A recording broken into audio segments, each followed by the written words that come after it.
Que cherchent les femmes dans les mines en République démocratique du Congo? L'on se doit de se poser cette question au regard de l'engouement créé par des femmes dans des mines. Belle coïncidence.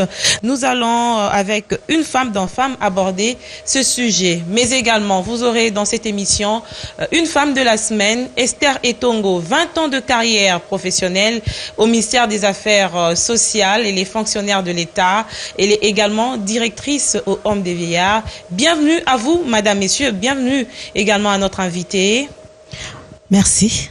Vous êtes Margaret Rachidi Kabamba, chercheure indépendante, traductrice spécialisée dans les mines. Je rappelle également que vous êtes auteur d'un livre Réponse. La réponse. La réponse. C'est un roman. Alors, vous avez mené une recherche autour de la présence des femmes dans les mines. Quelle a été votre première motivation? Ayant de l'expérience professionnelle dans les mines, j'avais travaillé pour une compagnie minière de la place, Tenke Fungurume Mining, et puis la maison mère, donc au Katanga, j'ai travaillé là-bas. Et puis j'ai travaillé aussi pour la maison mère de Tenke à Phoenix en Arizona. Je connais très bien le milieu minier et évidemment, le problème de la femme est une question cruciale de tous les jours à laquelle il faut se pencher tout le temps. Et les femmes dans les mines, évidemment, on n'en parle pas. Personne n'en parle vraiment. Et j'ai eu le privilège d'être retenue par Promine et la Banque mondiale pour dresser l'état des lieux de la situation de la femme dans l'exploitation artisanale. Qu'est-ce qui ressort de cette étude? Le manque d'éducation, le manque de travail, la pauvreté, la misère, ce sont les éléments clés qui conduisent les femmes à travailler dans les mines, dans l'artisanat minier. Elles y exercent toutes sortes d'activités très dures, très, je dirais, très ardues pour la survie d'elles-mêmes et de leur famille et évidemment par ricochet de la communauté. Alors cette étude vous a conduit à une conférence nationale qui venait récemment de s'organiser à Goma. Au fait, il était décidé qu'à l'issue de l'étude, on allait tenir un atelier de restitution et c'est ce qui a justement été la base de la première conférence nationale des femmes dans les mines. C'est toute une première en République démocratique du Congo. Dans d'autres pays, il y a des réseaux existants sur le travail des femmes dans les mines. Mais en République démocratique du Congo, c'est la première fois que ça se produit et nous espérons que l'année prochaine, un réseau national va se créer justement pour mettre en place des actions concrètes afin d'aider la femme qui travaille surtout dans l'exploitation artisanale. C'est vrai que le problème est réel. Vous avez posé certainement ce problème au niveau de la conférence nationale. Oui. Et c'était quoi l'objectif? Attirer l'attention des femmes qui sont dans les mines ou trouver des solutions par rapport à ceux qui leur poussent à aller justement vers ce travail ardu. Avec l'étude, nous nous sommes rendus dans 16 sites, dans 7 provinces et les femmes de ces sites étaient invitées à la conférence justement pour rendre compte de leur propre situation. Et aussi, c'est comme j'ai dit, c'est une première, c'est un événement premier en République démocratique du Congo. Et à l'issue de cette conférence, nous avons mis en place un plan d'action pour que d'autres études complètent ce que moi j'avais fait et à la fin, en 2016, il y aura un réseau national qui sera créé pour fédérer les idées, fédérer les actions et évidemment prendre en compte la problématique genre dans le secteur minier. Alors cette étude vous a certainement permis à échanger personnellement avec ces femmes. Si vous étiez demandé de décrire cette femme que vous avez rencontrée dans les mines en République démocratique du Congo, en quelques mots, comment vous diriez ou quel est le profil de cette femme? C'est une femme qui porte le bagage des problèmes familiaux sur son dos. C'est une femme qui est abattue par la maternité. C'est une femme qui doit subvenir aux besoins des enfants. C'est une femme qui souvent joue le père et la mère parce que cette femme qui travaille dans la mine et souvent son conjoint part aussi dans des sites lointains toujours pour chercher, et c'est elle qui a le fardeau, qui porte le fardeau de la famille sur son dos. Donc c'est une femme Mais c'est une femme qui ne perd pas espoir. C'est ça qui nous a encouragés. Parce que les conditions sont tellement désastreuses. Les conditions de travail dans lesquelles elles passent la journée sont tellement déplorables qu'elles ont quand même le sourire. Parce qu'elles espèrent. Et notre présence, évidemment, les encourager. Ça veut dire qu'elles savent qu'il y a quelqu'un quelque part qui pense à elles et elles espèrent que quelque chose de concret, que ça reste pas théorique, que quelque chose de concret sera entrepris pour sa libération. Avec l'émancipation, la parité, il n'y a plus de travail réservé aux hommes, mais d'autres réservés aux femmes. Et je vous assure que ces femmes sont très fortes. Elles font tout. Elles sont creuseuses, elles sont pileuses, elles sont tamiseuses. Elles font tout. Évidemment, il y a les coutumes, les traditions, les croyances qui font que parfois elles sont exclues de certains endroits des mines, parce que dans certains sites, on ne veut pas d'une présence féminine parce qu'on pense que la mine va disparaître. Mais si on lui donne l'occasion, je vous assure, elle va descendre. Elle va aller dans le trou pour chercher les filons. Elle est très courageuse, elle est très forte. Mais c'est quoi justement le problème? Est-ce au niveau du commandement ou de l'exécution que ça pose problème que les femmes se retrouvent dans ces mines? Non, c'est parce qu'elles n'ont pas d'alternative. Il y en a qui font l'agriculture. Mais comme vous le savez, l'agriculture, si vous plantez quelque chose, il faut attendre la récolte. Ça prend des mois. Et qu'est-ce qu'elle fait dans l'entretemps? Comment elle gagne sa vie? Ça, c'est une alternative. Elle va dans la mine. Évidemment, il y en a qui ne veulent même pas quitter la mine. C'est ça le travail qu'elle connaît. Il y en a qui sont nées là, qui ont grandi dans la mine. Elles n'ont pas l'intention de quitter. Elles veulent tout simplement que les conditions de travail soient améliorées. Par exemple, celles qui creusent, celles qui pilent les roches. Elles veulent qu'on leur donne des concasseurs, par exemple. Leurs conditions d'hygiène, la santé maternelle, elle n'est pas prise en compte. Les problèmes environnementaux sont énormes. À Kipushi, j'ai visité... Pourquoi doit-on avoir une attention particulière sur les femmes que sur les hommes alors qu'elles ont choisi d'être dans les mines? Madame, la mer, c'est la berceuse de l'humanité, s'il vous plaît. Vous savez, à Kipushi, j'ai visité les femmes qui travaillaient dans un site qui s'appelle Katapula, juste derrière le puits 5 de la Gécamine. Elles traitaient les déchets de cobalt. La radioactivité, là-bas, est tellement forte que les femmes vous confient qu'elles sont insensibles à ce genre de problème. Personne. Et puis, si elles sont sensibles, susceptibles à certaines réalités dans les mines, elles doivent arrêter, n'est-ce pas? Pas nécessairement, si les conditions sont améliorées. Si les conditions sont améliorées, pourquoi pas? C'est un métier comme un autre. N'est-ce pas maintenant, c'est le 21e siècle, le siècle de la libération de la femme, de l'émancipation, la parité, voilà. Pourquoi limiter la femme? Elle ne doit pas être limitée. Celles qui veulent quitter, évidemment, il faudrait qu'on trouve des alternatives de subsistance pour elles. Mais celles qui veulent rester dans les mines, je crois qu'elles doivent être encouragées, mais avec des conditions plus améliorées et plus décentes. Quel est le niveau intellectuel de ces femmes en général? Sont-elles instruites? Généralement, non. Elles sont pas instruites. Justement, c'est pour ça que j'ai parlé de manque. En fait, j'aurais dû dire manque d'instruction, pas d'éducation. Manque d'instruction qui les amène aussi parce qu'elles n'ont pas d'autre choix. Le niveau est très bas. Mais l'instruction n'exclut pas l'intelligence, n'est-ce pas? Oui. Alors, il y a aussi un problème relevé dans ces mines, c'est la prostitution, n'est-ce pas? Oui. La prostitution est un moyen de survie. Pour les femmes, pour certaines femmes, celles qui font ce métier, elles font ça pour survivre. Tout à fait comme il y a de la prostitution en ville, c'est la même motivation. Il y a très peu de femmes qui prennent plaisir à faire la prostitution. Ça, je peux vous l'assurer parce que j'ai parlé à ces femmes, même celles qui sont prostituées. Elles vous disent, madame, c'est pas ça que je veux faire, mais j'ai pas d'autres moyens. Voilà. De vous à moi, la présence féminine dans pareil environnement constitue un régal pour les sexes opposés, n'est-ce pas? Pas nécessairement. Si vous parlez peut-être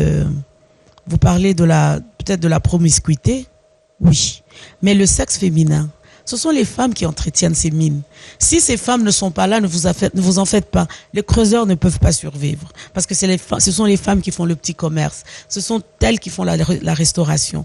Ce sont elles, en fait, qui amènent aussi la paix, parfois, entre les hommes, entre ces creuseurs. Hein? Donc, un régal ou une aubaine.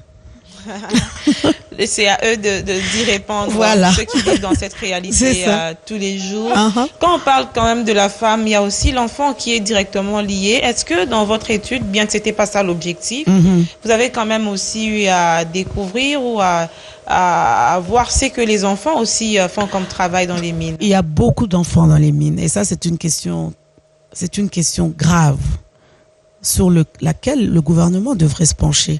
Parce que là, on est en train de violer notre code du travail, on est en train de violer les codes internationaux, les instruments internationaux qui condamnent la présence des enfants dans ce genre de travail. Il y a beaucoup d'enfants. Non seulement il y a des enfants à bas âge, enfin des enfants très jeunes qui travaillent, mais aussi il y a des bébés qui sont avec leur maman, qui sont en train d'inhaler tout le mercure, par exemple, tous les produits chimiques, ils sont là. Les femmes les allaitent dans la mine.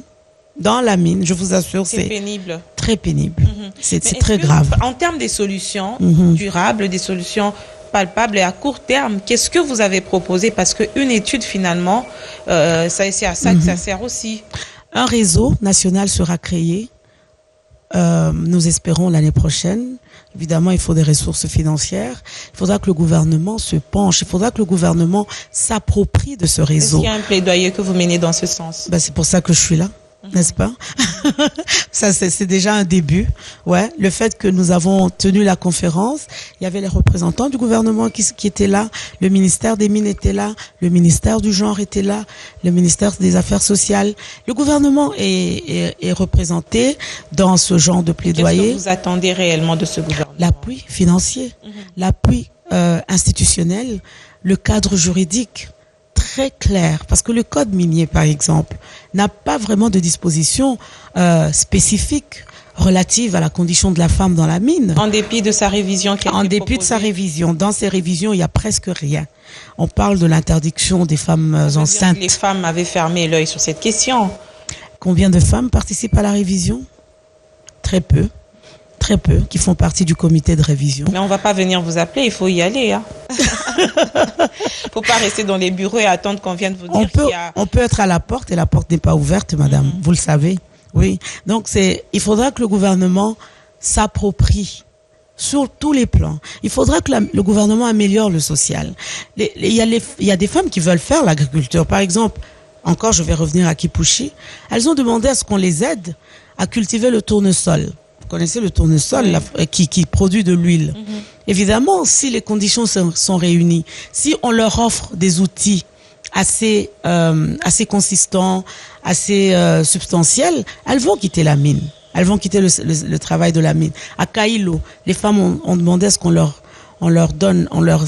les aide à créer une usine de riz, par exemple, pour que, évidemment, avec ça, elles sortent de la mine. Hein? Donc, il y a à Mangueroujipa, dans le territoire de Lubero, les femmes ont demandé une coopérative. J'ai vu des femmes, parce que je me suis rendue là-bas, 90 kilomètres entre Butembo et Mangueroujipa, 3 heures de voiture. Elles vont à Butembo pour acheter la marchandise. Elles portent ça au dos. Si elles ont une coopérative, elles pourront, évidemment, s'en sortir et puis, de petit à petit, quitter la mine. Mais vous êtes quand même d'avis avec moi que les mêmes causes produisent les mêmes effets. Aujourd'hui, si la question de la pauvreté, vous l'avez évoqué, n'est pas résolue, ça veut dire qu'on va revenir sur les mêmes problèmes. C'est ça. En ce qui concerne la femme en général. Donc le gouvernement a le devoir d'améliorer le social. On parle de la rétrocession, par exemple, en ce qui concerne les mines. 40% doivent aller aux provinces. Est-ce que ça se fait ? Je pose la question, je ne sais pas. 15% de ces 40% doivent aller dans les communautés où on fait l'exploitation minière. Est-ce que ça se fait? Parce que si c'est 15% de tous les impôts, les redevances que payent les sociétés minières, si ces 15% sont dédiés à la communauté, je pense que les conditions vont s'améliorer. Moi, j'ai travaillé, comme je vous ai dit, j'ai travaillé à Tinké-Funguru, mais j'ai vu des agriculteurs. Pourquoi ils sont allés dans la mine? Ils cultivent les tomates. Vous savez, la région est très fertile. Les tomates, les haricots. Mais comment les acheminer? Hein? Peut-être que comment les acheminer. Donc l'infrastructure routière doit être améliorée également pour permettre les agriculteurs à écouler leurs marchandises. On dirait qu'avec les mines, les résultats sont très rapides. Il n'y a pas beaucoup de contraintes. C'est vrai, sur le plan physique, c'est beaucoup d'efforts. Mais en termes de rentabilité, c'est un peu rapide. Hein? Pas nécessairement. Pas nécessairement. Parce que les femmes qui font ce travail, j'ai vu à Kolwezi par exemple, à Kasulu, un site qui se trouve dans un centre urbain d'ailleurs, une catastrophe environnementale. Les femmes lavent les déchets de cobalt. Hein? Vous savez combien elles gagnent par jour? Au moins 2500 francs. Par jour. Par jour. C'est insuffisant. Très, madame. Qu'est-ce que vous faites avec 2500 francs par jour? Si elles gagnent plus, c'est 5000 francs. Alors là, elles fêtent. Hein? Donc c'est quand même grave.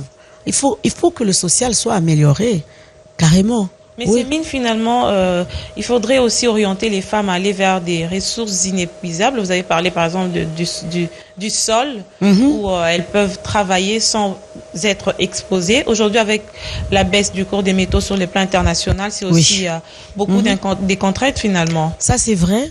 Mais comme j'ai dit encore, pour l'agriculture, elles veulent faire l'agriculture. C'est comme à Massissi, les femmes m'ont dit, madame, nous voulons que faire l'agriculture. Mais il faut louer les terres. Il faut louer les terres. C'est trop cher pour elles. Elles n'ont pas de ressources financières. Est-ce que vous avez pensé aussi au financement? Oui, c'est ça. C'est pour ça que je parle du gouvernement. D'abord, moi, je pense que c'est bien qu'on s'adresse aux institutions internationales. Mais où est le gouvernement? Que fait le gouvernement? C'est une question que je pose. Où ça bloque, il y a une alternative. Voilà. Il y a des partenaires internationaux qui peuvent vous accompagner. Oui. Ça, c'est vrai. Mais faut-il toujours compter sur eux? Quand est-ce qu'on va s'approprier de nos propres problèmes?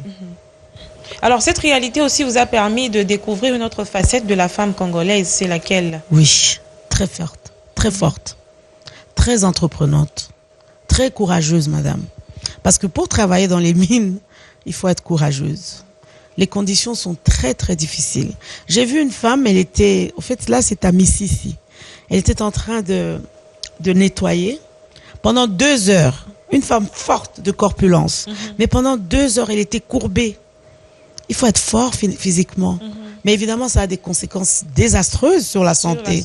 Oui. Et puis l'environnement. Il n'y a pas de programme de restauration de terre après l'exploitation. Les creuseurs cherchent les filons. Ils creusent jusqu'à ce qu'ils trouvent des filons. Mais là où ils n'ont pas trouvé, ça reste comme ça. C'est très punitif. Oui. Et en termes toujours de votre recherche, c'est vrai que vous avez mené une première. La prochaine étape, en quoi est-ce qu'elle va consister? La création du réseau et la continuation des recherches. Évidemment, on ne peut pas s'arrêter parce que là, comme je vous dis, nous avons visité 7 provinces, mais il y a d'autres. Nous ne sommes pas allés au Bandundu, nous ne sommes pas allés au Bas-Congo, à l'Équateur. Donc il y a d'autres provinces qui sont... pays potentiellement riches. Hein? C'est un scandale géologique, mais si vous regardez les mines, c'est un scandale social. Ce qui pousse à interpeller davantage. Oui, tout le monde. Tout le monde. Oui. Des solutions, vous en proposez par rapport à la publication de votre enquête? Amélioration du cadre juridique, d'abord. Le code minier, le code de la famille, le code n'épingle pas spécifiquement les problèmes de la femme qui travaille dans la mine. Il faut qu'elle soit protégée. Et c'est pas seulement l'exploitation artisanale. Parce que quand vous parlez du code minier et du code de la famille, tout est en train d'être révisé, n'est-ce pas? Est-ce que les lois sont statiques? N'est-ce pas? Elles sont dynamiques. Tout à fait. Oui, je crois que c'est pas tard. Il n'est jamais tard, madame. Le code minier n'est pas encore voté au Parlement. Et puis, même s'il est voté, je crois qu'il y a toujours des, comment on appelle ça, des ajouts qu'on peut apporter, des amendements, voilà, qu'on peut toujours apporter. Donc, c'est jamais tard.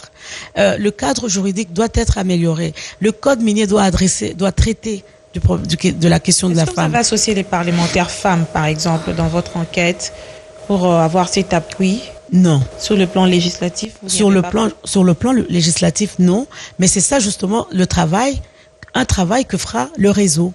C'est sensibiliser le législatif, sensibiliser l'associatif, sensibiliser monsieur tout le monde pour l'amélioration de ces conditions. Donc, amélioration du cadre juridique, non seulement pour la femme qui travaille dans l'exploitation artisanale, mais aussi la femme dans l'industrie minière. Elle n'est pas assez protégée. Oui, mais aussi, madame, encore et encore, l'amélioration du social. Ça, c'est en général. Hein. En général, oui. Oui.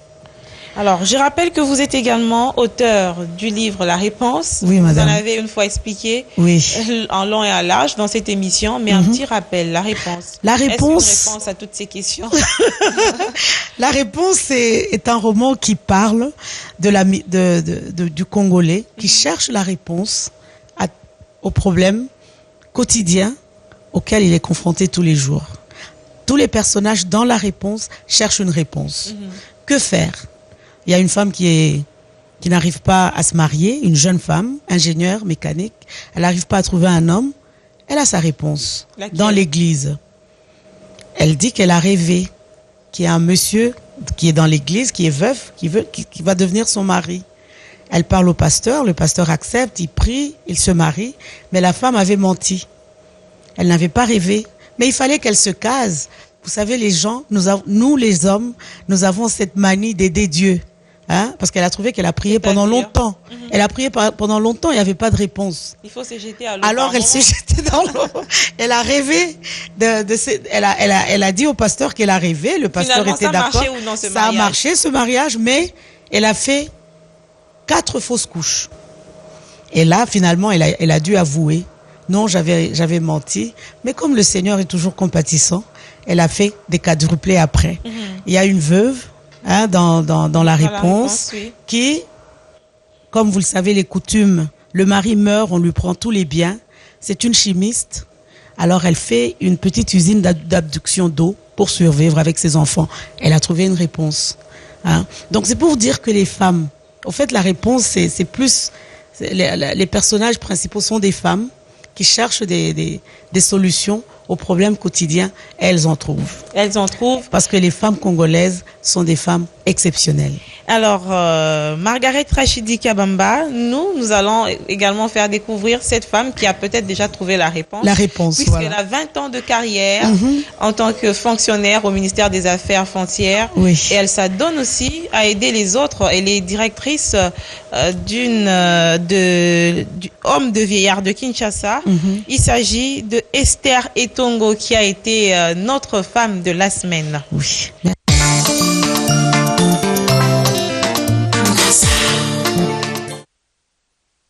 Esther Etongo, 20 ans au service des démunis. Cette employée du ministère des Affaires sociales met à contribution ses acquis en matière sociale au Homme des Vieillards de Kinshasa où elle est directrice. Je suis au ministère des Affaires sociales comme fonctionnaire, et plus précisément à la direction d'encadrement des personnes de troisième âge. Et je suis vraiment dans ce que j'ai étudié. Hein. J'ai connu beaucoup de personnes âgées. Quand j'arrive le matin, je les salue poliment, comme il est demandé le respect envers les personnes âgées. Je les salue poliment.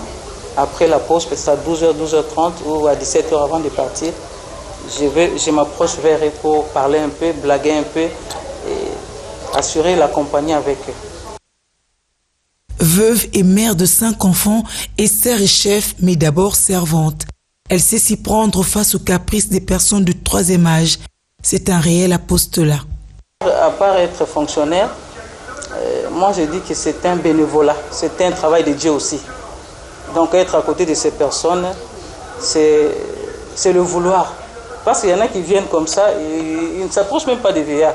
Ils ont toujours l'idée de la sorcellerie en tête. Or si je m'approchais d'eux, je serais ensorcelé. Donc, comme je dis, c'est un travail de Dieu. Donc c'est un appel, Dieu nous appelle à ce travail. Si vous avez vraiment la vocation, vous allez bien le faire. Et je demande aussi à un de mes enfants de me suivre, parce que c'est un travail qui bénit. On est à côté des vieillards, on fait ce que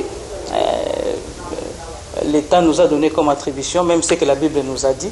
Parce que la Bible nous a dit de porter regard aux personnes âgées, de ne pas les mépriser. Alors c'est une bénédiction de travailler auprès des personnes âgées. Les moyens financiers nous manquent. dans leur encadrement, il y a trop de caprices, c'est-à-dire les personnes âgées sont trop capricieux.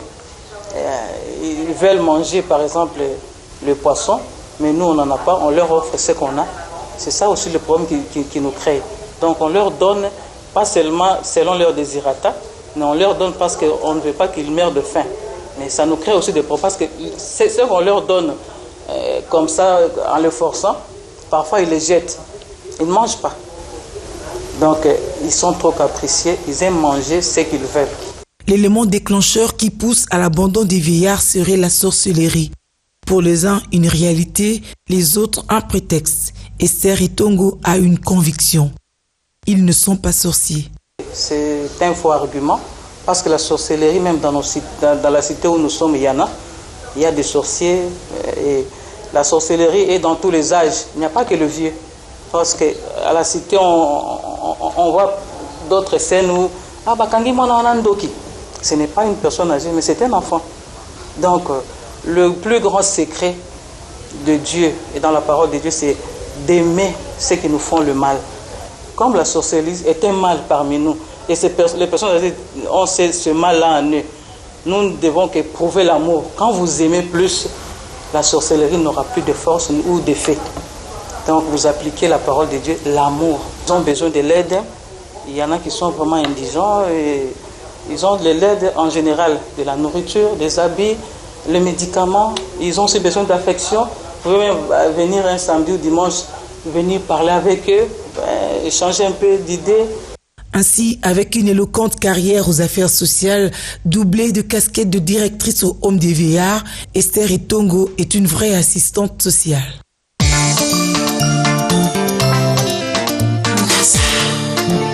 Alors décidément, cette émancipation de la femme a commencé quand même il y a longtemps. Pour Esther Etongo par exemple, 20 ans de carrière, c'est beaucoup, n'est-ce pas, en tant que fonctionnaire. Ah, c'est louable. C'est louable. Ouais, oui. Et vous, si il faille vous demander combien d'années de carrière, parce que finalement vous êtes chercheur, vous êtes également traductrice dans les mines.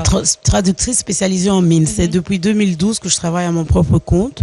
Je fais de la traduction. Je travaille avec je fais l'anglais, le français et l'espagnol. Et je me suis fait. J'ai choisi les mines parce que c'est un domaine que je maîtrise. J'allais vous poser. Il n'y a pas beaucoup de femmes. C'est vrai. C'est vrai qu'elles travaillent dans les mines, mais. Oui. C'est vrai. J'ai 4 ans de carrière. Comme je vous ai dit, j'ai travaillé au Katanga, à Tenke Fungurume Mining. J'étais la directrice de communication. Et ça m'a permis de visiter les mines, de comprendre l'exploitation, de comprendre les opérations minières, que ça soit...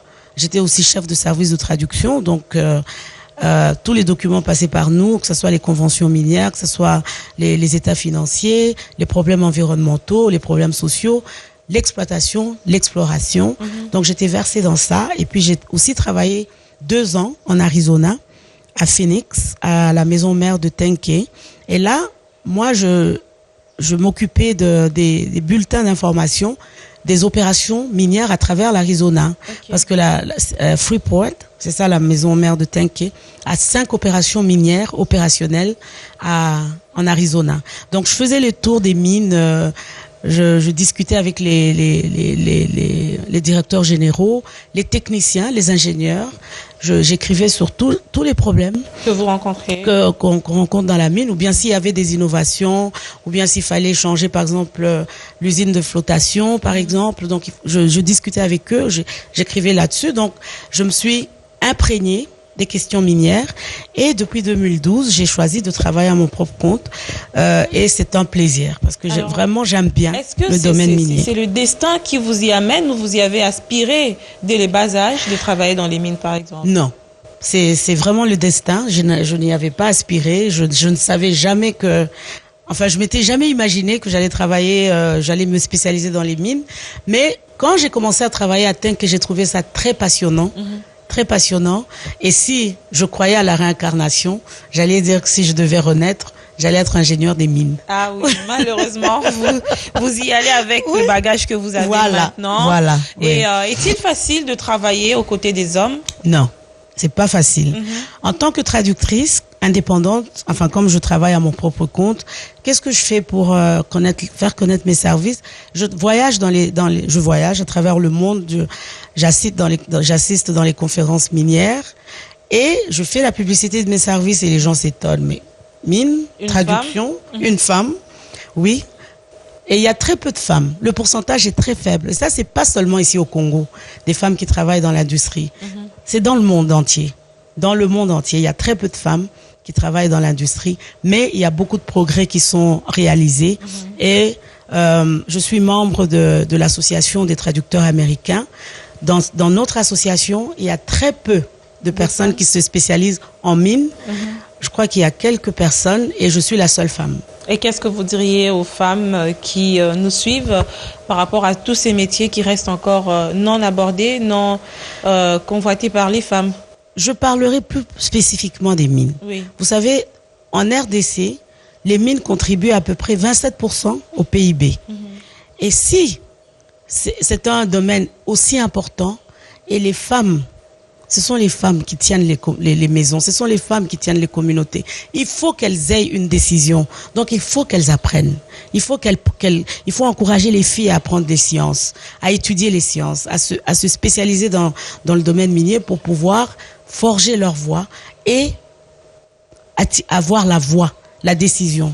Parce que les mines au Congo, c'est très important. Et donc, vous pensez que la femme a une autre susceptibilité, une autre manière de voir les choses dans la vie courante par rapport à l'homme, c'est ça? Moi, je pense que parfois, ce sont les femmes qui découragent les femmes à se lancer dans des domaines considérés difficiles. De quelle manière elles découragent? Oh, mais ça, c'est pour les hommes, hein. Les maths, les sciences, c'est pour les hommes. Fais les lettres. C'est vrai. Moi, j'ai fait les lettres. J'ai fait les lettres. J'ai fait la section littéraire, j'ai fait les langues. Mais, comme je vous dis, si je devais renaître, je serais ingénieur des mines. D'abord, c'est très passionnant. C'est très important. Vous vous rendez compte, vous prenez le sol et vous le transformez. Dans le sol, les matières qui contiennent, les matières qui se trouvent dans le sol, vous êtes en mesure, à cause de la science, à cause de la technologie, de les transformer et de fabriquer du cuivre, de l'or, du diamant. C'est passionnant, n'est-ce pas? Passionnant. Oui. Alors les femmes, elles doivent se lancer dans les sciences. Elles doivent se lancer dans la technologie. Et il faudrait qu'il y ait une campagne de sensibilisation. Et ça, c'est une chose que le réseau national des femmes se donnera aussi comme agenda. Et d'une manière générale, est-ce que la femme congolaise se trouve à la place où on l'attend par rapport à son apport dans les développements? Non. Sinon, qu'est-ce qu'il faille faire justement? Non. La femme congolaise doit apprendre à avoir confiance en soi. Elle est très effacée parce que la société la veut effacer. Elle se laisse entraîner dans cette croyance. Elle est forte, elle a peur. La femme congolaise doit d'abord s'émanciper intérieurement. C'est un exercice intrinsèque auquel elle doit se livrer. Elle doit s'émanciper. Elle doit apprendre à se connaître. Donc l'émancipation ne doit pas être seulement un slogan creux. Non. Ça doit commencer par l'individu lui-même. Par exemple, moi, je vous dis, je suis spécialisée en mine. Je ne suis pas ingénieur. Je suis pas géologue, mais je me donne le temps d'apprendre. Okay. Parce que je me dis, tiens, pourquoi pas? Pourquoi je peux pas comprendre? Et je comprends. Ça demande des moyens, n'est-ce pas? Parfois, non. C'est une matière qui se donne. N'est-ce pas? On apprend la géologie ici, à la faculté polytechnique. Oui, si vous allez vous inscrire en droit, pourquoi ne pas vous inscrire en géologie et faire les efforts et fournir les efforts pour réussir? Donc la femme congolaise, elle a beaucoup à faire. Elle doit apprendre à se connaître. La femme congolaise doit apprendre à se soutenir et elle doit apprendre à percer. L'union fait la force et non comme le disent d'autres personnes. C'est ça. Non. La femme congolaise doit arracher son émancipation. Elle doit l'arracher. Violemment, pas de violence, avec violence, pourquoi pas? Il faut le faire et il faut être dans le cadre de décision. Donc vous êtes optimiste sur l'avenir de la femme en RDC? Bien sûr, madame. Bien sûr, je suis optimiste. Je vous ai dit, mon optimisme vient des femmes que j'ai rencontrées sur les sites. Des femmes fortes. Elles vivent dans la misère totale, mais elles ont encore le sourire. elles ont encore le sourire. Je suis très optimiste. Et ce sourire qui vous a certainement aussi encouragé à poursuivre votre combat pour cette émancipation de la femme dans les mines, qu'elle travaille dans des bonnes conditions. Est-ce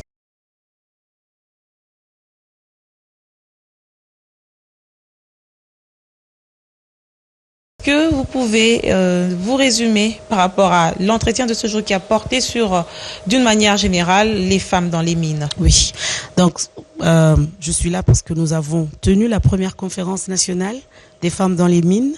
Nous avons adopté un plan d'action. Nous allons canaliser les recherches que nous avons faites et l'année prochaine, nous allons nous rencontrer pour créer ce réseau des femmes dans les mines en République démocratique du Congo. C'est un réseau qui va se focaliser sur la femme dans l'artisanat minier, la femme dans l'industrie minière, dans l'administration minière et la femme en général. Parce que la femme qui travaille dans les mines, elle touche toute la communauté. L'on espère que la réponse sera à court terme, comme la réponse intitulée de votre œuvre, de votre roman. Vous êtes également auteur. Vous êtes chercheur indépendante, traductrice spécialisée en mines, Margaret Rachidi Kabamba. Merci d'avoir répondu à notre invitation. Merci, Faiza. Le problème est réel dans les mines. Les femmes sont certes très nombreuses à travailler, mais les conditions sont à déplorer puisqu'elles rencontrent beaucoup de difficultés. Madame, messieurs, vous avez suivi au cours de cette émission Madame Margaret Rachidi Kabamba qui a explicité les conditions dans lesquelles les femmes travaillent dans les mines en République démocratique du Congo. Merci de votre fidélité.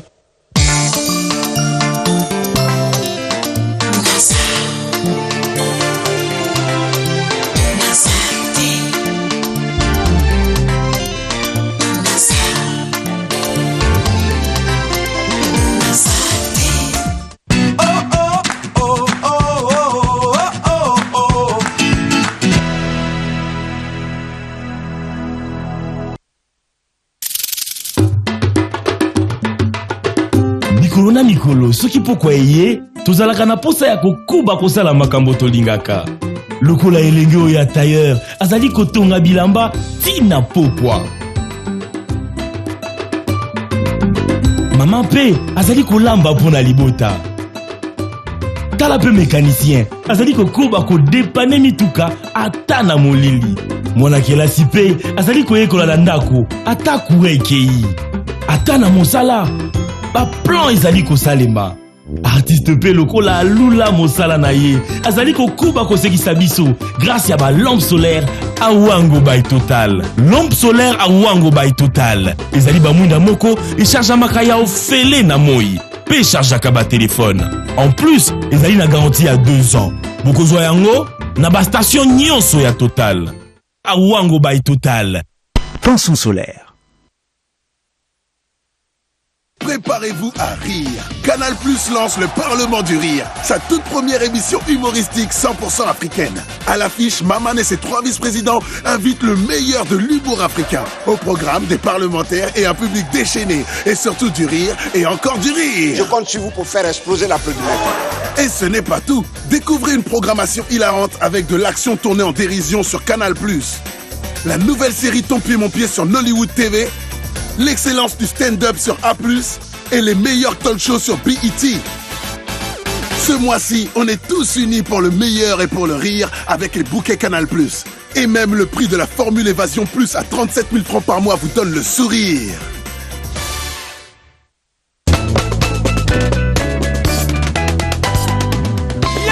Super Tombola Orange, gagnez la facilité. Tapez étoile 4000 dièse et gagnez jusqu'à 27 millions de francs congolais cash, 3 Suzuki Alto et une magnifique maison. Na Orange, comme Kololo Pango. Jusqu'au 21 mars 2016, tapez étoile 4000 dièse pour participer à la tombola Orange. Gagnez la facilité. Et chaque jour, soyez parmi les 100 gagnants à remporter du crédit de communication, des modems internet 3G+, et des téléphones Orange Super Pépélé. Chaque semaine, soyez parmi les 40 gagnants à remporter 250 000 francs congolais cash, des smartphones Orange Cliff et panier de la ménagère. Kitunga ya maman et Tonda na Loso, Masangu, Foufou, Miliki, Will et plein d'autres. Chaque mois, faites partie des gagnants d'une voiture Suzuki Alto ya mon Bombo. Et le gros lot final, une magnifique maison na Orange au Coco Mankolo Lupangwe. Pour participer, c'est très simple. Tapez étoile 4000 dièse et suivez vos objectifs de consommation. Plus vous consommez, plus vous augmentez vos chances de gagner. Offre soumise à condition. Gagner change avec Orange.